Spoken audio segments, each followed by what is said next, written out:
magistrado de apelación, magistrado de amparo, profesor, que he escrito algo, no muy bien, pero lo he escrito, y yo he pensado, ¿qué me hace falta? Y creo que me falta ser acusado, pero no quiero. Sí, no me gustaría, hasta que no estuviera perfectamente establecido el sistema acusatorio en este país, que me garantizara irrestrictamente que todo el sistema va a ejercer una tutela judicial en efectiva, tanto el legislativo como el judicial, y en su propuesta de iniciación de leyes del Ejecutivo, para que me garantice un marco de respeto irrestricto a mis derechos fundamentales. Y que quede claro, no pediría que se me declarara inocente si no lo fuera. Yo lo único que quisiera es un proceso penal justo. En este contexto, compañeros jueces, magistrados y todos los operadores, se ha dicho en la historia de la humanidad una, otra y otra vez, ¿cuál es la función de los jueces? Hay autores muy importantes que señalan, Locke, entre otros, que el juez es la boca de la ley. Desde hace más de 800 años, en la Carta Magna se cuestionaba la función de los juzgadores. Hoy en día, autores tan importantes, entre otros Kelsen, dice, eso no es posible.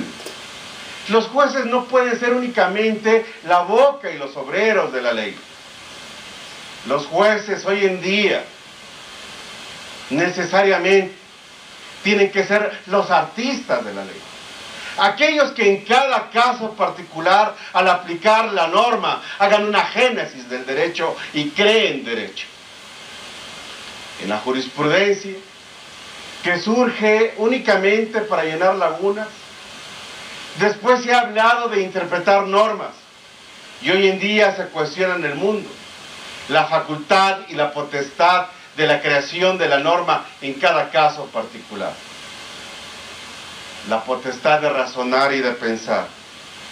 Por eso, ¿cuál sería ese contexto en el que nosotros nos podríamos ubicar para desentrañar los contenidos de la presunción de inocencia y estructurarla como el principio fundamental en el que se sustentará el sistema acusatorio en nuestro país? Traigo a colación uno de los aspectos que me llamó la atención en la ciudad de Massachusetts, en el estado de Massachusetts, específicamente en Boston, cuando escuchábamos cómo son formados los abogados en general. Ahora sí traje los lentes porque sin lentes no veo, y creo que con lentes menos. Los profesionales del derecho, desde los inicios de su formación en las escuelas, norman y desarrollan sus habilidades y capacidades. Les enseñan a pensar. El sustento del modelo educativo en Estados Unidos es enseñar a los alumnos a pensar. ¿Y cómo se ejerce? Le explico a los alumnos en clase esa potestad, esa facultad, pensando en cada exposición, en cada clase. ¿Por qué se les enseña a pensar? Porque el juez piensa para resolver. Además, llevan prácticas forenses, es decir, simulan juicios y se pondera su responsabilidad en el proceso. Hace algunos años, no muchos, cuando jugaba en un equipo de la universidad, los entrenadores nos ponían a practicar todas las posiciones con independencia de la posición que nosotros jugáramos. Y también, en un momento determinado, realizábamos la función del árbitro para poder percibir cuando el delantero falla o cuando acierta, el impulso de la defensa, la organización de la media cancha, pero sobre todo el aspecto psicológico y cognitivo que desarrolla el árbitro del encuentro para poder entender su posición y su forma de determinar las jugadas. De esta forma se nos disciplinaba para entender que era un hombre que hacía su mejor esfuerzo y no tener innecesariamente que hacer un alegato injustificado y muchas de las veces justificado, pero para nuestro propio error. Qué importante sería que en esta simulación desempeñáramos la tarea del juez, del fiscal, del defensor, del testigo, del imputado, del perito, del elemento policíaco. Se pretende ponderar su responsabilidad en el proceso. Se trabaja con casos reales. Se les enseña las patologías del derecho. Realizan clínicas en instituciones gubernamentales. Se postula por la interacción con clientes, bajo la supervisión para fomentar su experiencia y responsabilidad en la profesión jurídica. Se les implica leer sentencias, para hacer análisis y síntesis, para condensarlas solamente en una cuartilla. Toda la sentencia, dámela en una cuartilla, dicen ellos. Desarrollan nivel competitivo en su rendimiento. Todas las culturas, alemana, inglesa, norteamericana, desarrollan sus modelos de educación a través de la competencia, confrontando las habilidades y conocimientos y desarrollando todas las aptitudes. Estas actividades en conjunto tienen por objeto desarrollar personalidad, carácter, valores, seguridad, que les permita de una mejor manera desempeñar la profesión de abogado. Se les forma en una defensa ferviente, que debe buscar siempre la justicia. Hay muchos lemas en los tribunales de justicia en Estados Unidos que en su traducción expresamente dicen: la justicia es acción en movimiento. Se ha preguntado hoy en día la filosofía moderna: ¿y qué es la justicia?